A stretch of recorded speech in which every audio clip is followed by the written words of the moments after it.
أعوذ بالله من الشيطان اللعين الرجيم بسم الله الرحمن الرحيم الحمد لله رب العالمين والصلاة والسلام على نبي الكريم وعلى آله الطيبين الطاهرين المعصومين المنتجبين ولعنة الله على أعدائهم من الآن إلى قيام يوم الدين آمين يا رب العالمين أما بعد فقد قال الله تبارك وتعالى في قرآن المجيد بسم الله الرحمن الرحيم يا أيها الذين آمنوا استعينوا بالصبر والصلاة وإن الله مع الصابرين۔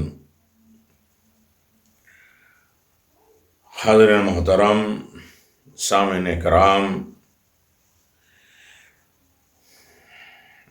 ماہ رمضان کی برکتیں اور رحمتیں جاری و ساری ہیں۔ ہم اللہ کا شکر ادا کریں کہ یقیناً ایسے مشکل دور میں بھی اللہ کی رحمت کا مہینہ روحانیت کے ساتھ، عبادتوں کے ساتھ جاری و ساری ہے، اور اپنی تمام برکتوں کے ساتھ ہم اس مہینے سے مستفید بھی ہو رہے ہیں، جسمانی اعتبار سے، روحانی اعتبار سے۔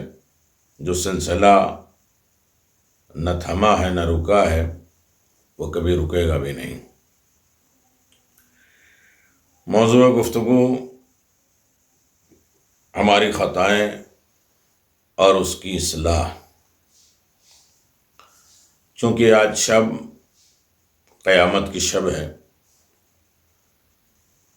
مجلس عزا ہے، پرسہ ہے، لہذا اس ضمن میں کچھ باتیں گزارشات کرنی ہیں، اور یقیناً انسان کی زندگی میں کچھ چیزیں اہمیت رکھتی ہیں، جسے آج کی دعا میں یعنی جب انسان 10 تاریخ کی شب یا دن میں چھوٹی دعائیں آتی ہیں، اس کے ترجمے، اس کے مفاہیم، اس کے ثواب، اس کے فائدے بیان کیے گئے ہیں۔ اس میں اللہ تبارک و تعالیٰ کی طرف سے انسان نے آج توکل مانگا ہے۔ توکل کے بعد فائزین کا لفظ ہے، اور فائزین کے بعد مقرب ترین بندوں کا کام ہے کہ میرے کریم پروردگار، میرے رحیم کریم پروردگار، آج کے دن دعا پڑھنے والے جانتے ہیں کہ جب ہم ان تمام چیزوں کو اپنے سامنے رکھیں گے تو یقیناً بارگاہ رب العزت میں ہم اس طرح متوجہ ہوں گے کہ میرے اللہ، میرے کریم پروردگار، آج کے دن جو اہم ترین روزوں میں تمام روزوں کی عبادت کا بہترین ذریعہ ہے، اور روزہ بھی انسان اللہ تبارک و تعالیٰ کی بارگاہ میں مقرب ہونے کے لیے اور خود کامیاب ہونے کے لیے کرتا ہے۔ توکل کی اور بھروسے کی دعا کی گئی ہے آج کی، اور اس کے بغیر انسان کوئی بھی عمل خیر انجام دے ہی نہیں سکتا جب تک انسان کی زندگی میں توکل نہ پیدا ہو۔ عمل خیر کے لیے خدا پر بھروسہ ہونا ضروری ہے، یہ امتیازی پہلو ہے۔ لہذا اب توکل کیا ہے، توکل کے اوپر توکل کے اوپر عمل کیسے کیا جائے، یہ ساری چیزیں ہیں چونکہ دعاؤں کا مفہوم اور مطالب اور اس پر تفصیلی گفتگو شب کے پروگرام میں ہوتے ہیں،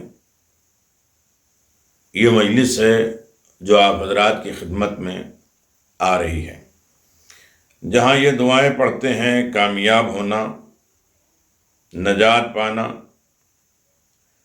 تو اللہ تبارک و تعالیٰ نے توکل میں سارے خیر رکھے ہیں۔ خدا کی ذات پہ بھروسہ کرنا، وہ الگ بات ہے کہ ہمارا دعویٰ ہے کہ ہم خدا کے ذات پہ بھروسہ کرتے ہیں، لیکن اکیلے بیٹھ کے چیک کریں کہ جتنا انسان بچہ اپنے ماں باپ پہ بھروسہ کرتا ہے، ہم اتنا بھی خدا کی ذات پہ بھروسہ نہیں کرتے۔ جتنا ایک لائر کے اوپر ہم بھروسہ کرتے ہیں، وکیل کے اوپر بھروسہ کرتے ہیں، اتنا بھی ہم خدا کے اوپر بھروسہ نہیں کرتے۔ جتنا ایک مردہ زندہ کے اوپر بھروسہ کرتا ہے، غسل دیتے وقت یہ نہیں کہتا کہ میرے پاؤں نہ اٹھاؤ، میرے سر نہ ہلاؤ، وہ جانتا ہے کہ میں نے اپنے آپ کو ان کے زندوں کے حوالے کر دیا، سپرد کر دیا، اب انہی کی ذات پہ ہمیں بھروسہ ہے۔ تو خداوند عالم کی ذات پر انسان اس طریقے سے بھروسہ کر سکتا ہے۔ رہا مسئلہ کہ خدا سے قریب بندے کیسے ہو سکتے، مقرب ترین، تو مقرب کے لیے ہے کہ پہلے خدا کی ذات پہ بھروسہ کرو، پھر فائزین کامیاب ہو، اور پھر مقربین خدا کے مقرب ترین قریب ترین بندے بن جاؤ۔ میں روزہ رکھتا ہوں قربتاً الی اللہ، نماز پڑھتا ہوں قربتاً الی اللہ، اللہ سے قریب ہونے کے لیے۔ اللہ سے قریب انسان کب ہوتا ہے؟ جب اس کے اندر بھروسہ، خدا کی ذات پہ بھروسہ پیدا ہو، پھر وہ کامیاب ہو، نجات یافتہ ہو جائے، پھر خداوند عالم کی بارگاہ میں مقرب ترین بندہ بنتا ہے۔ چونکہ تھوڑی سی مجلس کا عنوان بھی باقی رہے، تو فائزین کون ہے، کیسے انسان فائز اور کامیاب ہوتا ہے؟ 26 جگہوں پہ قرآن مجید نے فائزین کا لفظ استعمال کیا ہے۔ فازا فوزاً عظیما، زیارت امام حسین علیہ السلام میں آپ حضرات پڑھتے ہیں۔ قرآن مجید میں ہر جگہ تذکرہ، ہر جگہ قرآن مجید میں سورہ توبہ، سورہ نساء، سورہ احزاب، سورہ حشر، سورہ نور، اللہ تبارک و تعالیٰ کیا کہتا ہے؟ اولئک الجنۃ هم الفائزون من یطیع اللہ ورسولہ فقد فاز فوزا عظیما، جو اللہ اور اس کے رسول کی اطاعت کرتے ہیں وہ ہمیشہ کامیاب ہیں۔ کامیاب کون ہے؟ جو خدا کی ذات پہ بھروسہ کرتے ہیں، اور جب کامیاب ہو جائیں گے تو کیا کمال کیا ہوگا؟ خدا کے نزدیک ہو جائیں گے، مقرب ترین بندے ہو جائیں گے۔ فائزین کون میں ہے؟ زبان پیغمبر سے سنتے ہیں، یا علی انت و شیعتک هم الفائزون، اے علی تم اور تمہارے شیعہ کامیاب ہیں۔ تو سب سے پہلے انسان کی زندگی میں توکل، انسان متوکل بنے، پھر فائزین بنے، پھر مقربین کی فہرست میں آئے۔ مقربین میں شامل ہو گیا تو شیطان دور ہو جائے گا، ہم رحمان کے قریب ہو جائیں گے۔ اس لیے کہ خود تیرے بندوں کے مقرب ترین بندوں کو ہم نہیں بہکا سکتے، شیطان نے خود کہا ہے۔ تو یعنی شیطان سے نجات کا ایک ہی ذریعہ ہے کہ انسان خدا سے مقرب بن جائے، خدا سے قریب ہو جائے، اور خدا سے قریب ہونے کا بہترین ذریعہ ہے کہ انسان کامیاب ہو جائے، اور کامیاب ہونے کے لیے ضروری ہے کہ انسان کے اندر توکل خدا پیدا ہو۔ جو لوگ جتنا بھی خداوند عالم کی ذات پہ توکل کرتے ہیں، اللہ پہ توکل کرنا اہل جنت کی نشانی ہے۔ خداوند عالم کی ذات پر انسان کو بھروسہ ہو جائے تو یقیناً انسان کامیاب ہو جاتا ہے، یہ جنتی کی نشانی ہے۔ حدیث میں ایمان، اللہ پر توکل کرنا گناہ کبیرہ سے بچاتا ہے، ہر قسم کی برائیوں سے پرہیز ہوتی ہے جو انسان خدا کی ذات پہ بھروسہ کرتا ہے۔ غصے کے وقت درگزر کرنے والا ہوتا ہے، خدا کی ذات پہ بھروسہ کرنے والے، اللہ کے حکم کی اطاعت کرنے والا ہوتا ہے، نماز کی پابندی کرنے والا ہوتا ہے، آپس کے مشورے کے مکمل ہونے پر مشورے سے کام مکمل کرتا ہے، اللہ کے راستے میں خرچ کرتا ہے، دوسروں کی زیادتی کے بدلے میں برائی کے بدلے میں اچھائی سے کام لیتا ہے اور ان کی زیادتیوں کو درگزر کرتا ہے، معاف کرتا ہے، تو یقیناً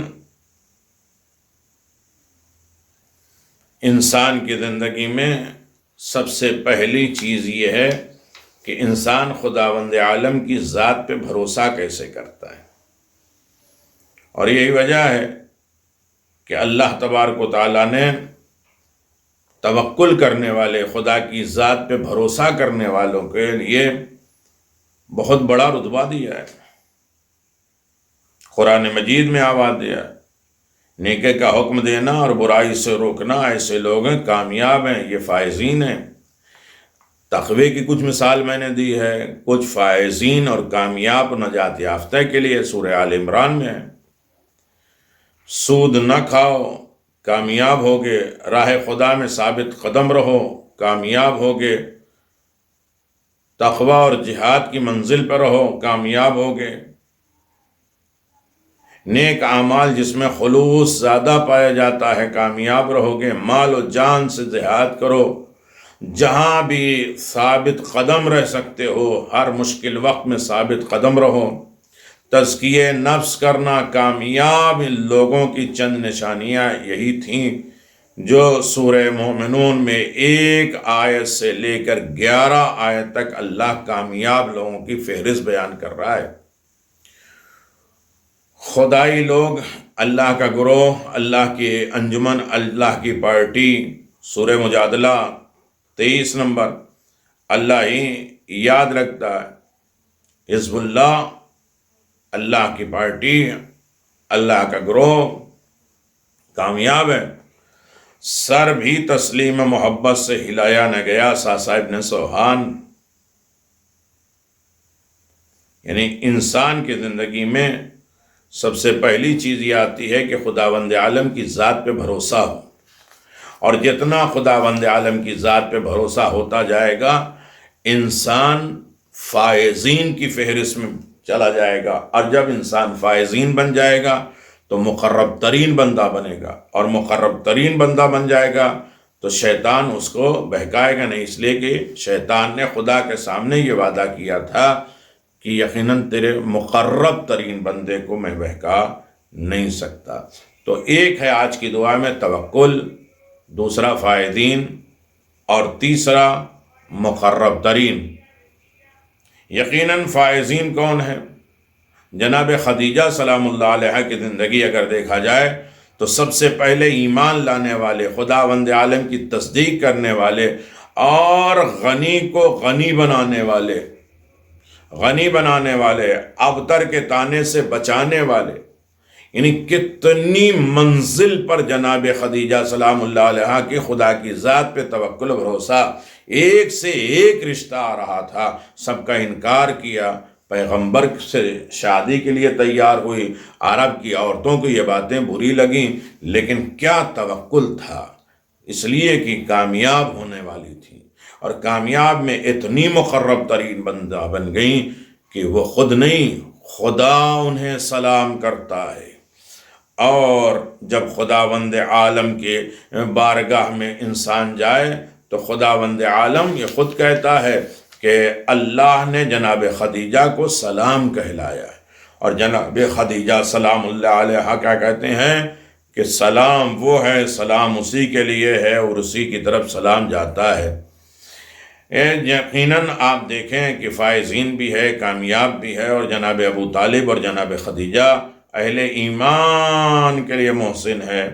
جناب خدیجہ چونکہ جناب فاطمہ زہرا سلام اللہ علیہ کی ماں ہے، اس لیے ان کو گوارا نہیں ہے لوگوں کو، دشمنوں کو، ورنہ جناب خدیجہ کا مقام تاریخ اسلام میں کوئی ایک ایسی رسول کی بیوی یا کوئی بھی کائنات میں نہیں ہے جو جناب خدیجہ سلام اللہ علیہ کا مقابلہ کر سکے۔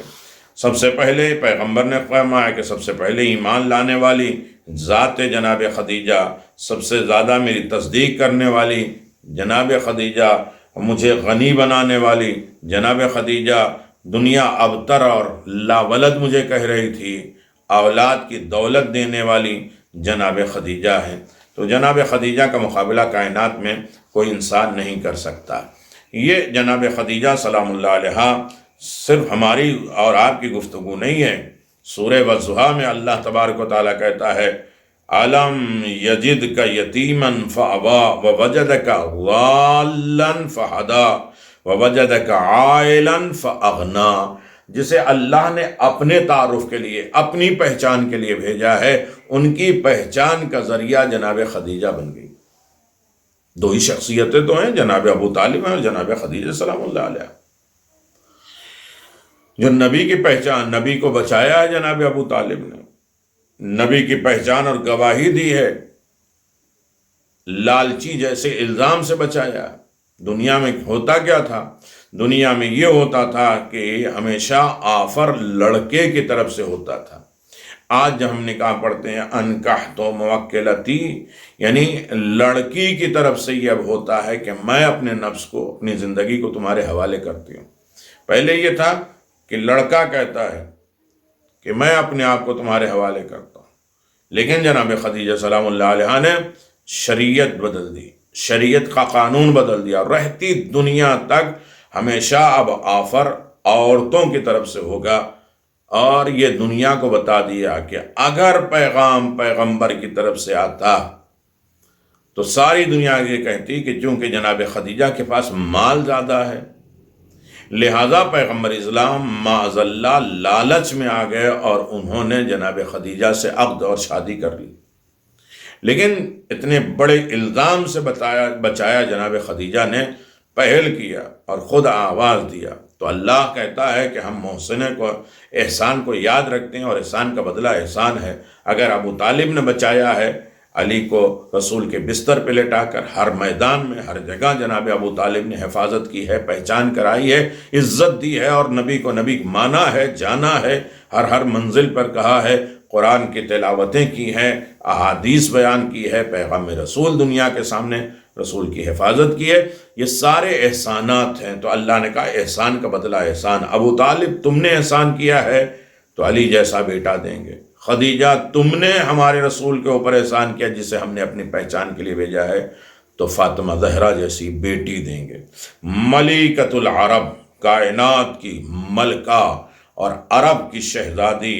یقیناً انسان کی زندگی میں سب سے بڑا موڑ یہ آتا ہے کہ انسان اپنی دولت کو راہ پروردگار میں لٹا دے۔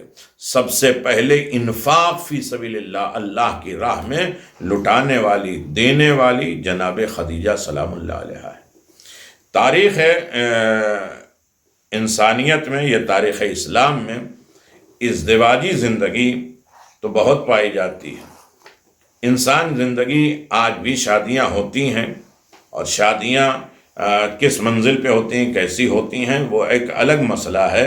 لیکن چونکہ ہمارا موضوع ہے کہ ہماری خطائیں اور اس کی اصلاح،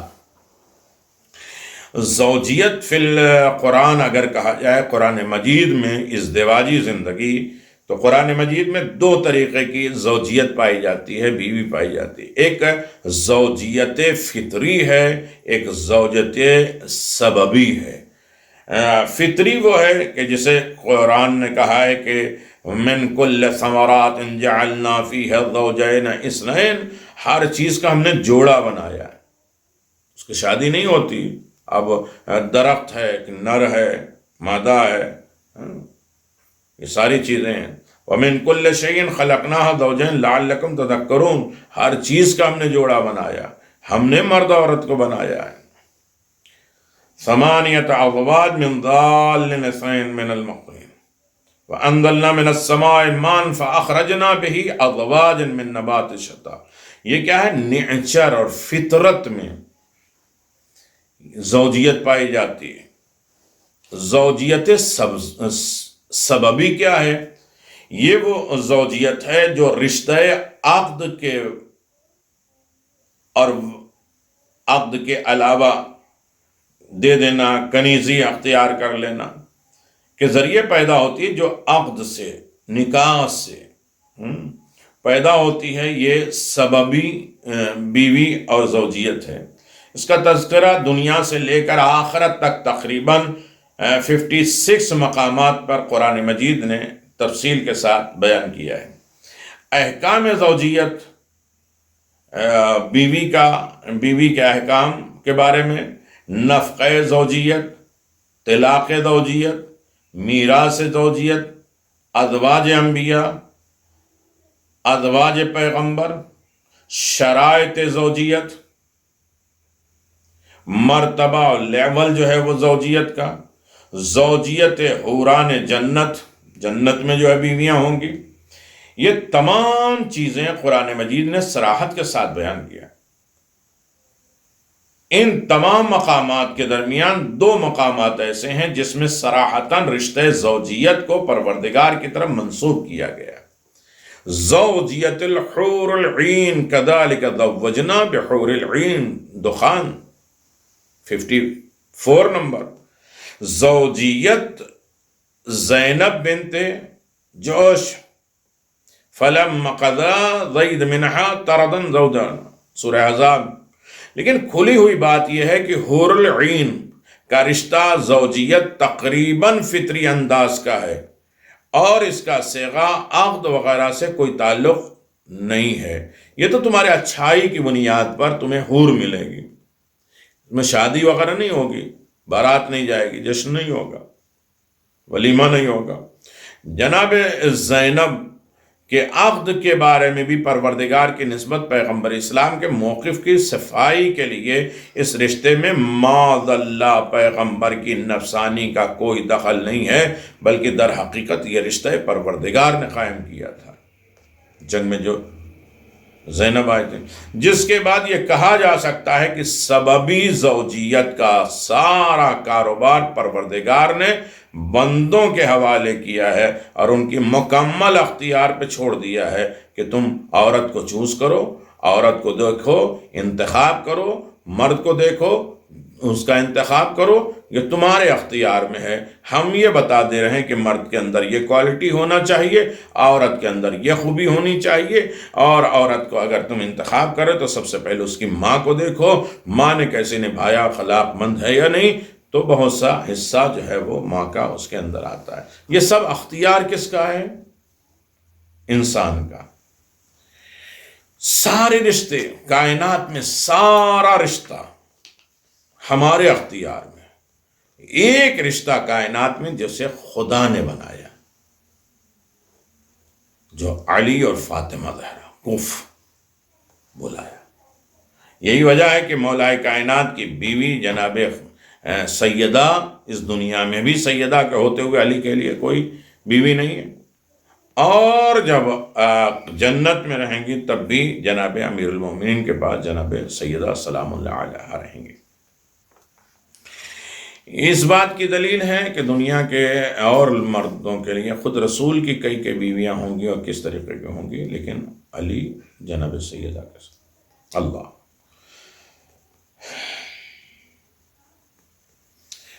رشتے زوجیت قائم کر سکتے ہیں، ان کے اختیار میں ہے۔ زوجہ کا پیدا کرنا پروردگار کا کام ہے، اور اس سے رشتے زوجیت قائم کرنا بندے کا کام ہے۔ خدا کہتا وَمِنْ آیَاتِهِ أَنْ خَلَقَ لَكُم مِّنْ أَنفُسِكُمْ أَزْوَاجًا لِتَسْكُنُوا إِلَيْهَا وَجَعَلَ بَيْنَكُم مَّوَدَّةً وَرَحْمَةً۔ اس کی قدرت، اس کی نشانیوں میں سے ہے کہ اس نے تمہارے لیے جوڑا بنایا، تمہیں میں سے پیدا کیا، پھر تمہارے درمیان محبت اور رحمت کا جذبہ قرار دیا تاکہ تمہیں سکون زندگی حاصل ہو اور اس کی نعمت کا شکریہ ادا کر سکو۔ ورنہ اگر سکون زندگی فراہم نہ ہو سکے، سکون زندگی نہ مل سکے، تو زوجہ نوح نہیں ہے بلکہ امرت نوح اور امرت لوط قرار دیا گیا۔ یعنی جو عورت سکون کا ذریعہ نہ بنے، اسے زوجیت کا رتبہ نہیں دیا گیا ہے۔ نوح کو ستانے والی عورت، لوط نبی کو ستانے والی عورت، زوجیت کا حق نہیں ہے۔ کمال یہ نہیں ہے کہ نبی کی بیوی ہو گئی ہیں، پہلے یہ دیکھیں کہ زوجیت میں ہے یا امرت نبی ہے، نبی کی عورت ہے۔ نبی کی عورت کا مقام اور ہے اور نبی کی زوجیت کا مقام اور ہے۔ واضح ہے کہ زوجہ کا کام ہے سکون زندگی فراہم کرنا، زندگی میں سکون دینا عورت کا کام ہے، نہ کہ سکون اور راحت کا مطالبہ کرنا۔ جب سے تمہارے یہاں میں آئی ہوں اور مجھ سے شادی ہوئی، کوئی سکون، کوئی اطمینان نہیں ملا۔ آپ سکون دینے آئی ہیں، سکون لینے نہیں آئی ہیں۔ یہ الگ بات ہے کہ مرد گھر کو اتنا سکون دے کہ وہ ریٹرن میں سکون گھر میں رائج کر سکے۔ تو سب سے پہلی چیز ہے کہ سکون، اطمینان عورت دیتی ہے، اور جس کی وجہ سے گھر جنت بنا رہتا ہے۔ جب وہ سکون، اطمینان اور عیش آرام کا مطالبہ کرنے لگے تو تباہی ہوتی جاتی ہے۔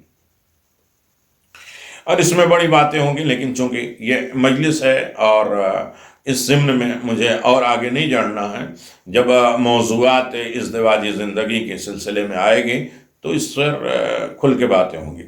یہی وجہ ہے کہ زینب حیات دنیا کے مطالبے پر ازواج پیغمبر کو طلاق کا پیغام دیا گیا اور بتایا گیا کہ تمہارا کام یہ نہیں ہے، اور نہ نبی کے گھر میں زینت، آرائش کی گنجائش ہے۔ فَتَعَالَيْنَا أَمْتِعْكُنَّ وَأَسْرَحْنَ سَرَاجًا جَمِيلًا، سورہ احزاب ہے۔ تو یعنی عیش و آرام کا مقام نہیں، عیش و آرام دینے آئے ہو، مرد کے سکون کو چھیننے نہیں آئے ہو۔ انسان کے تمام رشتوں میں اصل رشتہ زوجیت کا رشتہ ہے، جو جناب آدم اور جناب حوا کے درمیان میں قائم ہوا۔ اگر یہ رشتہ زوجیت نہ ہوتا تو کائنات میں کوئی رشتہ وجود میں نہ آتا۔ اللہ کوئی بھی اور رشتہ بھی دنیا میں بھیج سکتا تھا، ماں باپ کو جو ہے دنیا میں بھیج دیتا، جناب آدم کو اور جناب حوا تو آئی ہیں، لیکن جناب آدم آ جاتے اور اس کے بعد جو ہے وہ حابیل آ جاتے، یا دو بھائی کو بھیج دیتا، یا دو عورتوں کو بھیج دیتا، یا اور کوئی بھی رشتہ جو ہے دنیا میں بھیج دیتا۔ لیکن اپنی دنیا کی ابتدا اس نے ازدواج اور زوجیت سے کیا، اسے بہت پسند ہے۔ قرآن کریم نے ازواج کی 3 قسمیں قرار دی ہیں بیوی کی۔ ایک ہے خنکی چشم، قرۃ العین ہو، ایک ہے عدو، اور ایک ہے ازواج مطہرہ۔ قرآن مجید کی زبان میں ازواج پیغمبر کی معدری حیثیت کا مفہوم حرمت نکاح ہے، جو پیغمبر کی ازواج میں آ جائے اور وہ دوسرے سے نکاح نہیں کر سکتی، اور حرمت نکاح کا فلسفہ ایذائے پیغمبر ہے، پیغمبر کو تکلیف دینے کا ذریعہ ہے۔ اس کے علاوہ اس مادری رشتے کا کوئی اور اثر شرعی نہیں ہے۔ ازواج پیغمبر سے سخت لہجے میں گفتگو اس بات کی دلیل ہے کہ آیت تطہیر کا ان سے کوئی تعلق نہیں ہے۔ ام سلمہ تم خیر پہ ہو، لیکن آیت تطہیر کی مصداق نہیں ہونا۔ چاہے دونوں باتوں کا تذکرہ ایک ہی مقام پہ کیوں نہ ہو، یعنی رسول کی اذیت دینے والی اور ہیں، یا رسول کی فرما بردار بیویاں اور ہیں، اور آیت تطہیر میں آنے والے اور ہیں۔ اہمیت ازدواج، شادی کے بڑا حکم ہے، 2 حصہ ایمان کا محفوظ رکھتے ہیں، لیکن مسئلہ صرف اتنا ہمیں ہے کہ آج شادی کا فلسفہ نہیں بیان کرنا ہے، مقام و رتبہ جناب خدیجہ سلام اللہ علیہا کا بیان کرنا ہے کہ سرکار دو عالم اور ائمہ معصومین کے ہاں کثرت کے ساتھ زیادہ جو ہے بیویاں کے 2 مورد ہیں، 2 فوائد ہیں، اور 2 کام ہیں کہ کیوں ہمارے رسول نے اور ائمہ معصومین نے زیادہ شادیاں کی۔ پہلی وجہ یہ ہے کہ اس طرح اسلام کا پیغام مختلف قبائل تک پہنچ جائے۔ عورت کے ذریعے بات زیادہ پھیلتی ہے، عورت کی بات گھروں میں زیادہ اثر کرتی ہے، تو اسی طرح قبیلوں میں الگ الگ قبیلوں سے جب عورتیں آئیں گی تو وہ جائیں گی دین مذہب اسلام، پیغمبر اسلام کا پیغام دوسروں تک پہنچائیں گے۔ ہر قبیلے کی عورتوں کو اپنے احکام بخوبی معلوم ہو جائیں گے، علاوہ اس کے کہ اسلام مختلف قبائل کے شر سے محفوظ ہو جائے۔ یہ بھی ایک طریقہ ہے کہ جب ہر قبیلے کے عورتوں کو لیا جائے گا تو اس قبیلے سے کم از کم اسلام محفوظ رہ جائے گا اس کے شر سے۔ رشتہ داری بہرحال کسی نہ کسی حد تک مروت پیدا کرتے تھی، ارے بیٹی دیا ہے میں نے۔ دوسری وجہ، انسانی کردار کی عظمت کا اظہار ہوتا ہے۔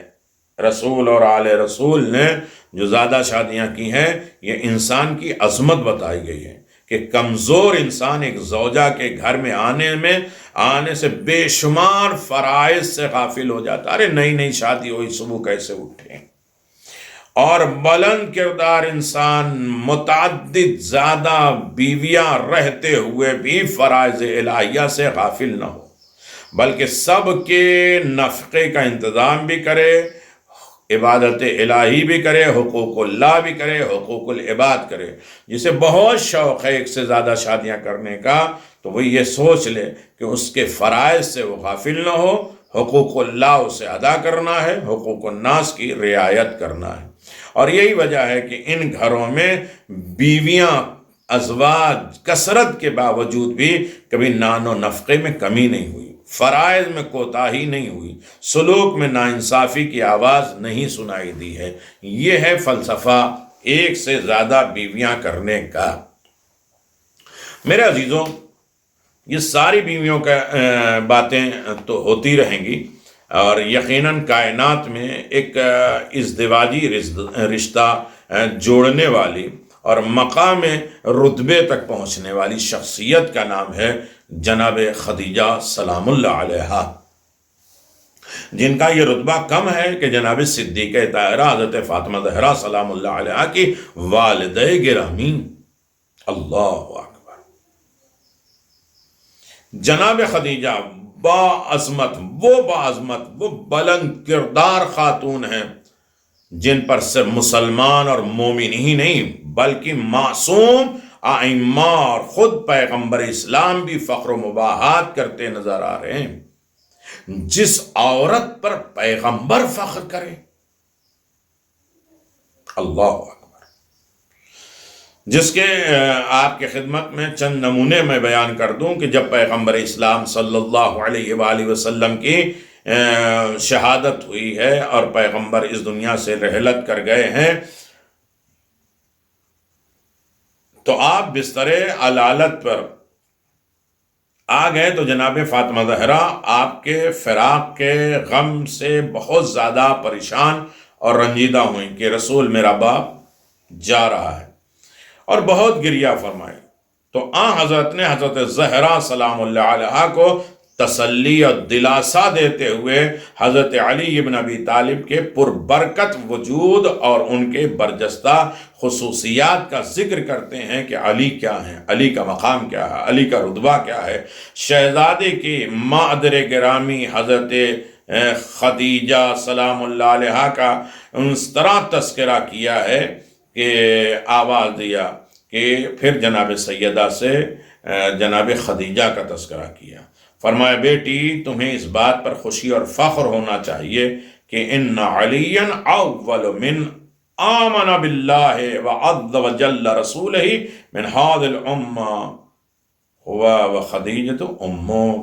اس امت میں سب سے پہلے اللہ تعالیٰ نے میری رسالت پر ایمان لانے والے تمہارے شوہر علی ہیں اور تمہاری مادر گرامی جناب خدیجہ ہیں۔ یہ تسلی کہ تمہارے پاس علی ہیں اور تمہاری ماں جناب خدیجہ جو سب سے پہلے ایمان لانے والی۔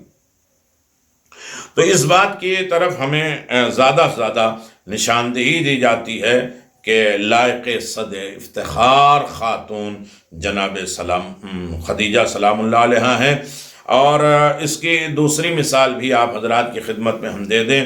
ایک دن پیغمبر اسلام مسجد میں لوگوں کے درمیان امام حسن امام حسین کی شان میں بہت سی باتیں فرما رہے تھے اور کہہ رہے تھے ایھا الناس الا اخبرکم بخیر الناس جد و جدہا، اے لوگو کیا میں تمہیں ایسے شخص کے بارے میں آگاہ نہ کروں جس کے نانا اور نانی تمام انسانوں میں سب سے افضل ہیں۔ امام حسن امام حسین کے بارے میں بیان فرمائیں جن کی نانی پیغمبر بار بار یاد کر رہے ہیں۔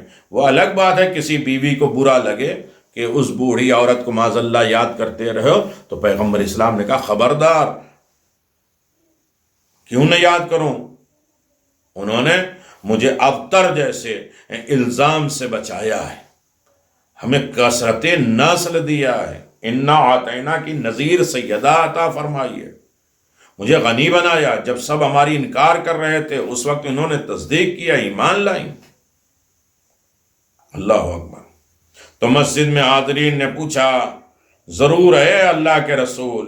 اس وقت پیغمبر اسلام نے فرمایا الحسن والحسین جدہما رسول اللہ و جدتہما خدیجہ بنت خویلد۔ وہ حسن اور حسین ہیں جن کے نانا رسول ہیں اور جن کی نانی خدیجہ سلام اللہ علیہا ہیں۔ یہ کس بات کی طرف متوجہ کیے جاتا ہے؟ اس بات کی طرف متوجہ کی جاتی ہے کہ ان کا رتبہ بہت عالی ہے، جن کا نانا بھی عظیم، جن کی نانی بھی بابرکت والی۔ خود امام حسن مجتبیٰ علیہ السلام کے زمانے میں جب امیر شام کے حالات اور حکومت پر قبضہ اور تسلط پیدا کر لیا تو امیر شام کوفہ آیا اور چند دنوں وہاں قیام کیا، تو اس نے لوگوں سے اپنے لیے بیعت لی اور اس کے بعد منبر پہ آ گیا اور خطبہ دیا۔ اس نے خطبے میں حضرت علی ابن ابی طالب کے دل کھول کر جسارت کی، معاذ اللہ شب و ستم کیا، گالی دیا، برا بھلا کہا، جبکہ امام حسن امام حسین اس بزم میں تشریف فرما ہیں، بیٹھے ہیں، تب بھی اس نالائق نے مولا کائنات کے برائی بیان کی، برا بھلا کہا۔ اللہ اکبر۔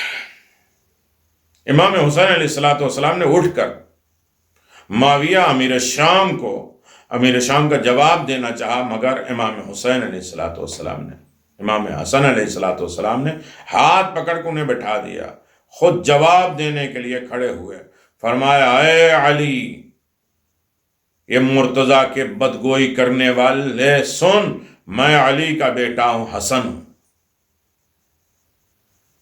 اور تو زہرا کا بیٹا معاویہ ہے، میری مادر گرامی فاطمہ زہرا سلام اللہ علیہا ہے، اور تیری ماں ہندہ ہے، میرے جد نانا رسول خدا صلی اللہ علیہ وسلم، تیرا دادا حرب ہے، اور جدتی خدیجہ و جدت کا فتیلہ، میری نانی عالم اسلام کی بہترین برترین خاتون خدیجہ ہے، اور تیری دادی زمان جاہلیت کی بدکار عورت۔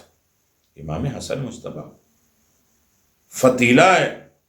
خدا کی لعنت ہو ہم میں سے اس شخص پر جس کا نام ناپاک اور نجس ہو، حسب و نسب پست ہو، ذلیل ہو، کفر و نفاق خاندانی میراث ہو۔ مسجد میں موجود تمام لوگوں نے کہا آمین۔ یہ امام حسن مجتبیٰ۔ حسین ابن علی کھڑے ہوئے جواب دینے کے لیے، امام حسن مجتبیٰ نے ہاتھ پکڑا اور خود کھڑے ہوئے اور جواب دیا۔ اس کی اور مثال میں آپ کی خدمت میں دے دوں۔ اسی طرح واقع مدینہ میں مسجد نبوی میں بھی پیش آیا، جس میں امام حسن مجتبیٰ علیہ السلام نے امیر شام کے خطبے کے درمیان کھڑے ہو کر اس کی بات کا جواب دیا، اور اسی انداز میں جواب دیا کہ خدیجہ کی اپنی جدہ ہونے پر افتخار اور فخر کیا کہ جناب خدیجہ میری جدہ ہیں، میری نانی ہیں، اور جدتی خدیجہ و جدت کا فتیلہ، میری دادی میری نانی جناب خدیجہ ہیں اور تیری دادی ناپاک بد کردار عورت فتیلہ ہے۔ یہ مدینے میں بھی امام حسن مجتبیٰ نے جناب خدیجہ کو یاد کیا، یعنی میرا تعلق ایک پاکیزہ اور طاہر نسل سے ہے، اور تیرا رابطہ ایک بدکار اور ناپاک سلسلے سے ہے۔ خود امام حسین علیہ السلام نے عاشور کے دن کربلا کے میدان میں دشمنوں کو اپنا تعارف جب کیا تو خطبہ فرمایا کہ تمہیں خدا کی قسم بتاؤں کہ کیا تم جانتے ہو کہ میرے نانا رسول خدا ہے اور میری نانی خدیجہ بنت خویلد ہے۔ اور ایک دوسرے خطبے میں دشمن سے خطاب کرتے ہوئے امام حسین علیہ السلام نے فرمایا کیا تمہیں معلوم ہے کہ میں تمہارے نبی کی زوجہ خدیجہ کا بیٹا ہوں۔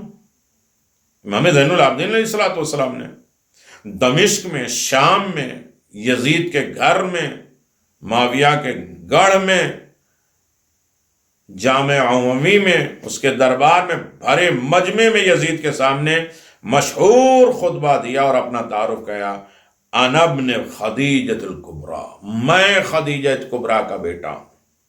اللہ اکبر۔ قابل توجہ یہ بات یہ ہے کہ کبریٰ کا لقب حضرت پیغمبر اسلام نے خدیجہ کو عطا کیا ہے۔ خدیجۃ الکبریٰ، کبریٰ پیغمبر اسلام کہتے تھے، یہ لقب پیغمبر اسلام نے جناب خدیجہ سلام اللہ علیہ کو دیا ہے۔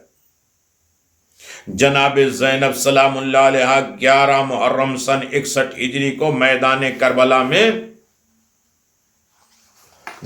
جب یاد کرتی ہیں، جب شہیدوں کے جسم کے ٹکڑے ہوئے بدن کے قریب آئیں تو بہت ہی عجیب طریقے سے دل ہلا دینے والا خطبہ اور گریہ اور زاری کے ساتھ فرمایا کہ پیغمبر اسلام اور حضرت علی کا تذکرہ کرنے کے بعد جناب خدیجہ کو اس طرح یاد کیا، بے ابی یبن خدیجۃ الکبریٰ، اے خدیجۃ کبریٰ کے فرزند حسین، میرے بابا تجھ پر قربان، میرے بابا تجھ پر قربان ہو جائے، قربان جانے۔ جناب زینب سلام اللہ علیہ نے کہا کہ حسین، اے خدیجہ کے بیٹے، میرے بابا تجھ پر قربان۔ جناب زینب کے بابا کون ہے؟ علی مرتضیٰ۔ اتنے بڑے جملے کو، اتنے بڑے غم کو جناب خدیجہ نے نبھایا۔ ایسے مصائب اور آلام کی زندگی جناب خدیجہ نے گزاری ہے کہ ایسے سخت موقع پر بھی جناب زینب نے جناب خدیجہ کو یاد کیا۔ اللہ اکبر، کتنی بڑا مرثیہ پڑھ دیا۔ عزیزو، قیامت کی شب آ گئی، جناب سیدہ گریہ کر رہی ہے، جناب سیدہ یتیم ہو رہی ہے۔ اللہ اکبر، مصائب ہماری کس مرسی ہے، اتنے اہتمام کے ساتھ مجلسیں ہوتی تھی، گریہ وداری ہوتی تھی، اس نعمت کی ہم نے قدر نہیں کی۔ آج بیٹھے ہیں جناب خدیجہ کو یاد کرنے کے لیے، دعائے ندبہ میں، جو کہ امام زمان سے صادر ہوئی ہے۔ امام کی طرف توجہ کر کے اس طرح پکارتے تھے امام، این ابن النبی المصطفیٰ وابن علی المرتضیٰ وابن خدیجۃ الغراء، کہاں ہو اے پیغمبر اسلام کے بیٹے، علی مرتضیٰ کے لخت جگر، کہاں ہو بلند مرتبہ خاتون خدیجہ کے فرزند، کہاں ہو؟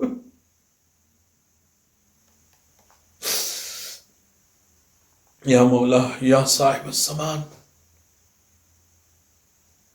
ان جملے میں لفظ غرہ، جو کہ رفعت، بلندی، رتبہ کے معنی جناب خدیجہ کی صفت کے طور پر استعمال ہے کہ بلند اور بالا خاتون۔ اکثر زیارت نامے میں آپ دیکھیں گے ائمہ معصومین علیہ السلام اور اولیاء خدا سے اور ائمہ اور امام زادوں کے لیے جو زیارتیں صادر ہوئی ہیں، مرتب ہوئے ہیں، ان میں بھی جناب خدیجہ کا ذکر موجود ہے۔ وللعظم پیغمبروں کو سلام کرنے کے بعد جناب خدیجہ کی خدمت میں سلام بھیجا جاتا ہے زیارت میں، تاکہ ان کی یاد دلاؤں، ان کی یادوں کو زندہ رکھا جائے، اس طرح ان کا تذکرہ ہوتا رہے اور صاحبان ایمان زائر اور ان کی خدمت میں سلام پیش کرتے رہے، بارگاہ خدا میں انہیں واسطہ بنایا جائے۔ خود زید ابن امام زین العابدین علیہ السلام، جنہوں نے 10ویں اموی خلیفہ حشام بنت عبد الملک کی طاغوتی حکومت کے خلاف ایک عظیم انقلاب برپا کیا اور اس کی حکومت کو سرنگو کیا، گرا دیا، جھکا دیا، قیام کیا، آخرکار شہید کر دیے گئے دشمن کے مقابل میں۔ اس طرح استدلال پیش کیا، نحن حق بالمودت ابونا رسول اللہ وجدتنا خدیجۃ الکبریٰ، ہم مودت اور دوستی کے زیادہ حقدار ہیں کیونکہ حضرت رسول خدا ہمارے پدر اور خدیجہ ہماری جدہ ہیں، اور حضرت فاطمہ زہرا ہماری ماں، اور امیر المؤمنین علی بن ابی طالب ہمارے باپ ہیں۔ عبداللہ ابن زبیر خاندان رسالت کے ساتھ دشمنی کے باوجود ابن عباس کے ساتھ اپنی ایک بات گفتگو میں حضرت خدیجہ کے اپنے پھوپھی ہونے پر فخر و مباحات کرتا ہے، کہتا ہے الست تعلم ان عمتی خدیجۃ سیدۃ نساء العالمین، ابن عباس کیا تم نہیں جانتے ہو کہ میری پھوپھی خدیجہ کائنات کی عظیم ترین اور عورتوں کی سردار ہیں۔ خود پیغمبر اسلام نے فرمایا 4 عورتوں کے مشتاق ہیں، جنت مشتاق ہے جن کے انتظار میں ہے، جنت بلا رہی ہے جن کی طرف آمادہ کر رہی ہے کہ جنت فخر کرتی، اس میں نام ایک جناب خدیجہ سلام اللہ علیہا کا ہے۔ عزیزو، یہ جناب خدیجہ سلام اللہ علیہا کا رتبہ ہے، یہ درجہ ہے جناب خدیجہ۔ جناب خدیجہ سلام اللہ علیہا کے یاد سے، ان کے توسل سے بہت سی دعائیں ہیں، اعمال ہیں۔ جناب خدیجہ سلام اللہ علیہا سے توسل کر کے انسان جو بھی عمل کرتا ہے تو قبول ہوتا ہے۔ کبھی کوئی کام نہ ہو، جناب خدیجہ سلام اللہ علیہا کے نام پہ طواف کریں، ان کو توسل بنائیں، ان کی یاد منائیں، ان کے لیے 2 رکعت نماز ہدیہ پڑھ لیں، بہت سے اعمال ہیں، لیکن کامیابی اسی میں ہے۔ جناب خدیجہ سلام اللہ علیہا کا رتبہ یہ ہے کہ رسول خدا جب گوشت بھی لاتے تھے تو ایک حصہ جناب خدیجہ کی سہیلیوں اور ان کے رشتہ دار، ان کو بہنوں کو دیا کرتے تھے۔ یہ بات لوگوں کو برا لگتی تھی، ہر وقت یاد کرتے تھے تو کہتے تھے جوان تمہارے پاس ہے اور تم بوڑھی کو یاد کرتے ہو۔ تیور بدل جاتے تھے، انداز بدل جاتے تھے رسول خدا کے، روتے تھے اور کہتے تھے کہ سب سے پہلے ایمان لانے والی خدیجہ میرے اوپر، میری تصدیق کرنے والی خدیجہ، میرے پیچھے نماز پڑھنے والی خدیجہ، سب سے پہلے راہ خدا میں انفاق اور خرچ کرنے والی خدیجہ۔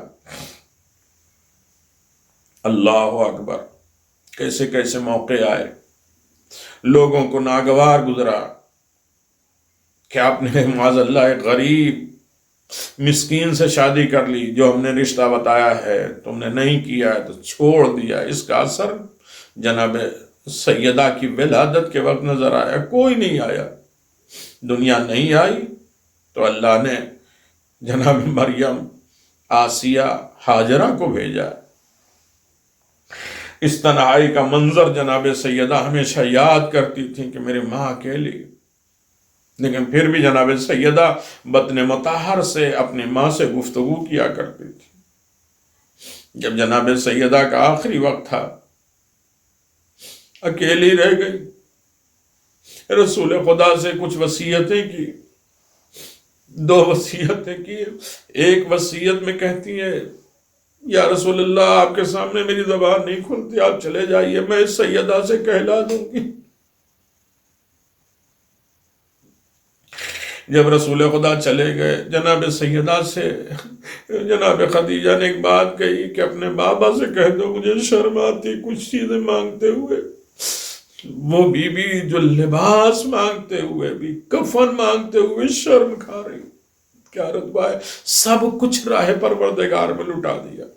کتنی بڑی جائیداد، کتنی بڑی حکومت، کتنا بڑا اسٹیٹس، کتنا بڑا مقام، رتبہ، دنیاوی تمام چیزوں کو جناب خدیجہ نے لٹا دیا۔ آواز دیا بیٹا فاطمہ اپنے بابا سے کہہ دینا کہ مجھے وہ لباس دے جس لباس میں وحی آتی تھی، تاکہ ہم فشار قبر سے بچیں۔ آخری وقت میں جناب خدیجہ نے مانگا تو وہ کرتا مانگا جس میں وہی آتی تھی۔ کیا آپ کو منظر یاد نہیں ہے؟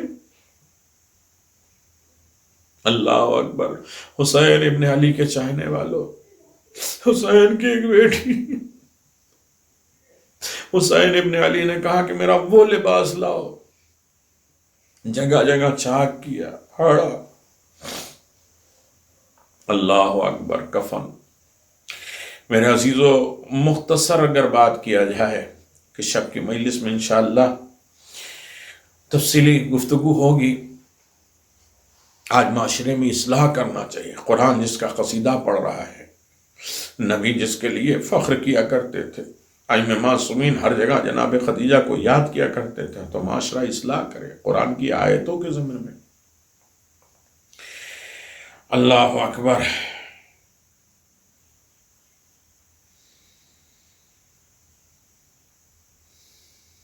کچھ وصیتیں اسما کو بلایا، جناب سیدہ کو اسما کے حوالے کی، تم میری نیابت میں میری بیٹی کے وقت رہنا، جب میری بیٹی کا عقد و رخصت ہونے لگے اسما میں نہیں رہوں گی۔ کیا گزارش کرے، آخری جملہ ہے، جب آخری وقت آیا اور جناب خدیجہ نے وصیتیں کی اور اس دنیا سے رخصت ہوئیں تو رسول خدا نے غسل دیا، کفن پہنایا۔ کفن پہنانے کے بعد ایک مرتبہ جناب سیدہ سلام اللہ علیہ اپنی ماں کے جنازے سے لپٹ گئی، بہن کرنے لگی۔ رسول خدا آئے اور آگے کہا، ہے بیٹی سیدہ اٹھو، تسلی دیا، تشفی دیا اور ماں کے جنازے سے اٹھایا۔ جس کا کوئی بڑا ہوتا ہے، بچوں کو ان کے رشتہ دار ماں باپ کے جنازے سے بڑے پیار سے انداز سے اٹھاتے ہیں۔ یہاں بھی رسول نے تسلی دیا، سینے سے لگائے، بیٹا پریشان نہ ہو، آج سے میں تمہارا باپ اور تمام ماں کی خدمت بھی تمہاری کروں گا۔ ہاں دادارو، جس کا کوئی ہوتا ہے محبت کرنے والا تو بچوں کو ان کے قریبی رشتہ داروں کے جنازے سے اطمینان اور سکون سے اٹھاتا ہے۔ جناب سیدہ کا جنازہ ہے، امام حسین لپٹ کر بیان کر رہے ہیں، بندے کفن ٹوٹا، حسین سینے سے لگے، لیکن علی آگے بڑھے، حسین کے سر پہ ہاتھ رکھا، تسلی و تشفی کے ساتھ اٹھایا۔ لیکن ہائے غریب، جسے سکینہ کہتے ہیں، اپنے بابا کے جنازے سے لپٹی تو کوئی نہیں تھا۔ سید سجاد کے ہاتھ بندھے ہوئے ہیں، جناب زینب اسیر ہو کے جا رہی ہیں۔ ارے ہاں زادارو، ایک شمرایا جس نے تماچے مارے اور جناب سکینہ نے فریاد کیا کہ وہاں استغاثہ کیا کہ جس کا کوئی مر جاتا ہے اسے اپنے رشتہ داروں پہ رونے بھی نہیں دیا جاتا۔ بڑی شان و شوکت کے ساتھ رسول نے جنازہ اٹھایا، رسول نے گریہ کیا، اور اتنا غم بڑھ گیا ہے کہ ایک دن دو نہیں 4 دن ہم اپنے رشتہ داروں کو ایک دن یاد کرتے، 2 دن سیوم تک، سیوم کے بعد 40ویں تک یاد کرتے، پھر روٹین میں زندگی آ جاتی ہے۔ رسول خدا نے جناب سیدہ کے غم کو عام الحزن، سال بھر کا غم منایا اور ہر وقت یاد کرتے تھے۔ یہ عالم تھا کہ جب فتح مکہ کے بعد مکہ جو دوبارہ آپ آئے ہیں تو آپ اپنے گھر میں، مکہ یعنی حرم کعبہ کے پاس آپ کا گھر ہے جو آج مکتبہ بن گیا، وہاں نہیں رہتے تھے۔ جنت المالا میں جناب خدیجہ کی قبر کے پاس اپنے خیمے لگاتے تھے، وہیں رہا کرتے، دن رات جناب خدیجہ کو یاد کرنا۔ الا لعنت اللہ علی قوم الظالمین سیعلم الذین ظلموا ای منقلب ینقلبون انا للہ۔ پروردگار ہماری اس قلیل سی عبادت کو قبول فرما، اسے قلیل نہیں بلکہ کثیر میں شمار فرما، اسے احسن جزا کے ساتھ مشہور فرما۔ اے میرے کریم پروردگار، اس کا تذکرہ ہے کہ خدا نے سلام کہلایا ہے۔ معراج پر رسول خدا نے پوچھا کہ جبریل کوئی حاجت ہے؟ کہا کہ اللہ کہہ رہا ہے کہ میرا سلام خدیجہ کو پہنچا دینا۔ جناب خدیجہ نے کہا بے شک۔ جب رسول نے جناب خدیجہ کو سلام پہنچایا تو جناب خدیجہ نے کہا بے شک خدا خود سلام ہے اس کی طرف سلام ہے اور سلام پھر اسی کی طرف پلٹ کر جاتا ہے، اور جبریل پر بھی سلام۔ اللہ اکبر! خداوند عالم ہر روز کئی مرتبہ جناب خدیجہ پہ فخر کرتا ہے۔ جب 40 دن جناب خدیجہ سے دور رہے پیغمبر، تو رسول خدا نے بتایا کہ اللہ فخر و مباحات کرتا ہے ایسی عورت۔ تمام کائنات میں افضل ترین خاتون جناب خدیجہ، خداوند عالم جناب خدیجہ کے غم کے صدقے میں ہمارے گھروں کے غم کو، تکلیفوں کو دور فرمائے، ہمیں زیادہ سے زیادہ ذکر محمد و آل محمد کرنے کی توفیق عنایت فرمائے، ہمیں تمام فتنے، آفات اور بلاؤں اور بیماریاں اور خرابیاں اور بلا سے محفوظ رکھے، اور ہر طریقے کی اطمینان قلب عنایت فرمائے، ہمیں آل محمد کے مطیع فرما بردار۔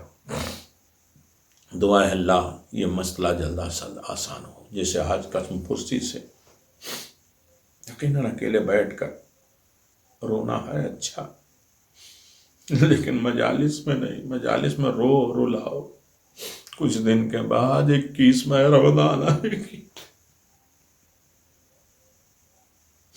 وہ رونقیں، وہ تابوت، وہ ماتم، وہ مجلسیں، ہم اس سے محروم ہو جائیں گے۔ میرے مولا علی ابن ابی طالب کے صدقے میں یہ ساری بیماریاں دور کر دے، یہ پابندیاں ختم کر دے، ہمیں اپنے علاوہ کسی اور کا محتاج نہ قرار دے، ہمارے تمام مومنین کو شفائے کاملہ حفظ و امان میں رکھے، صحت سلامتی کے ساتھ رکھے، تمام فتنوں سے ہمیں نجات عطا فرما۔